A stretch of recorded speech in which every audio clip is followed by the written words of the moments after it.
नमस्कार, मी पंजाब डक. राज्यामध्ये 14 मे पासून ते 25 मे पर्यंत दररोज वेगवेगळ्या भागात मान्सून पूर्व मोसमी पावसाळ्यासारखा पाऊस दररोज 2-2 दिवस वेगवेगळ्या भागात मुक्काम करत पडत जाणार आहे. म्हणून हा अंदाज शेतकऱ्यांना लक्षात यायचा. म्हणजे सांगायचं झालं तर ऊस ज्यांचा ऊस सुकत आहेत, ज्यांचे ऊस शेतकरी आहे त्यांच्यासाठी आनंदाची बातमी. हळद लागवडीसाठी आनंदाची बातमी. पण ज्यांच्या हळदी काढून ठेवलेल्या त्यांनी मात्र 14 तारखेपर्यंत तुमच्या हळदी काढून घरी आणून ठेवा. कारण की राज्यामध्ये जसं गेल्या वर्षी 14 तारखेला 13 तारखेला पाऊस आला होता 13 मेला, या वर्षी देखील 14 मेला पाऊस येणार आहे. आणि हे पाऊस कंटिन्यू मे महिन्यात आता मध्ये 14 पासून तर 30 मे पर्यंत दररोज वेगवेगळ्या भागात दररोज भाग बदलत. कधी पूर्व विदर्भ, कधी पश्चिम विदर्भ, 2 दिवस पश्चिम महाराष्ट्र, 2 दिवस विदर्भ, असं वेगवेगळा मराठवाडा, असं करत 30 मे पर्यंत दररोज विखुरलेल्या स्वरूपाचा पाऊस पडणार आहे. आणि शेतामध्ये पाणी देखील साचणार आहे. असा त्यामध्ये मेच्या 15 दिवसामध्ये म्हणजे 14 मे ते 30 मेच्या दरम्यान दररोज विखुरलेल्या स्वरूपाचा वेगवेगळ्या भागात पाऊस पडणार आहे. म्हणून हा अंदाज सर्व शेतकऱ्यांना लक्षात द्यायचा. शेतकऱ्याला विनंती, तुम्ही काय करा, शेतीचे कामे करून घ्या. कारण की तुम्हाला जर अवकाळी एकदा पाऊस सुरू झाला तर तुम्हाला कामा आटपायला उशीर जाईल. म्हणून हे लक्षात द्यायचं. आणि सगळ्यात महत्वाची एक शेतकऱ्यासाठी आनंदाची बातमी, 17 मेला आपला मान्सून अंदमान बेटावर येणार दस्तक देणार आहे. म्हणून हा अंदाज लक्षात द्यायचा. तसं तर 14 तारखेपासून म्हणजे 12 तारखेपासून तिथून मान्सूनचं पोषक वातावरण तयार झालंय. पण 17 मेला चांगलं दस्तक देईल आणि मान्सून तिथं दाखल झाला म्हणून असं जाहीर केलं जाईल. म्हणून हे देखील सर्व शेतकऱ्यांना लक्षात येतं. 17 मेला झालं तर तिथून 10 दिवस केरळ यायला लागतात. आणि तिथून लगेच 10 दिवस म्हणजे जवळपास माझं 7 जून पर्यंत राज्यामध्ये पाऊस येण्याची शक्यता आहे.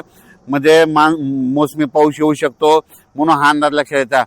पण राज्यात मात्र मोसमी पाऊस येईल तेव्हा येईल, 7 तारखेला येईल, 7 जूनला येईल. पण त्या अगोदर मात्र 14 मे ते मात्र 30 मेच्या दरम्यान म्हणजे राज्यामध्ये दररोज पूर्व मोसमी पाऊस गेल्या वर्षी जसा पडला तसाच पडणार आहे. म्हणून त्या पावसामध्ये विजेचं प्रमाण जास्त आहे. म्हणून तुम्ही काय करा, विजेपासून स्वतःची काळजी घ्या. त्याच्यानंतर आपली जनावरे झाडाखाली बांधू नका. कारण की 14 मे ते त्या 15 दिवसामध्ये राज्यामध्ये असा काही भागात पाऊस पडेल, शेतामध्ये पाणी साचेल, शेतातून वड्या नाल्याला पाणी देखील येईल. म्हणून हे देखील अंदाज लक्षायचा. काही ठिकाणी पाणी साचेल, काही मध्ये पेंडवालता पडेल, कुठे रिमझिम पडेल, काही ठिकाणी चन्या साचल्यासारखा पडेल, काही ठिकाणी वड्याला पाणी देखील येईल, कुठं शेतातलं पाणी पुढे ढकलं. पण हे पाऊस मात्र त्या 15 दिवसामध्ये गेल्या वर्षी जसा झाला तीच कॉपी मात्र यावर्षी होणार आहे. म्हणून हे अंदाज लक्षात घ्यायचा. संत्र्याचे जे बगीचेवाले त्यांना तुम्ही ताण कसा द्यायचा तुम्ही तुमचं ठरवा. कारण की गेल्या वर्षी जसं पाऊस आहे तसाच आता देखील म्हणजे 14 मे ते 30 मेच्या दरम्यान येणार आहे. म्हणून हे अंदाज लक्षात घ्यायचा. आज आहे 8 मे, आज आहे 9 मे आणि उद्या 10 मे.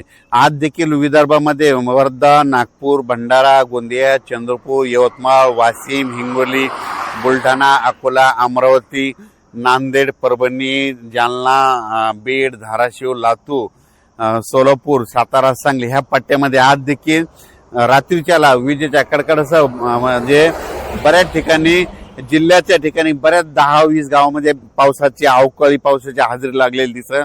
म्हणून हे लक्षात घ्यायचं. उद्या देखील अशीच परिस्थिती राहणार आहे. 11 पासून वातावरण निवळणार आहे. म्हणून हे देखील लक्षात घ्यायचं.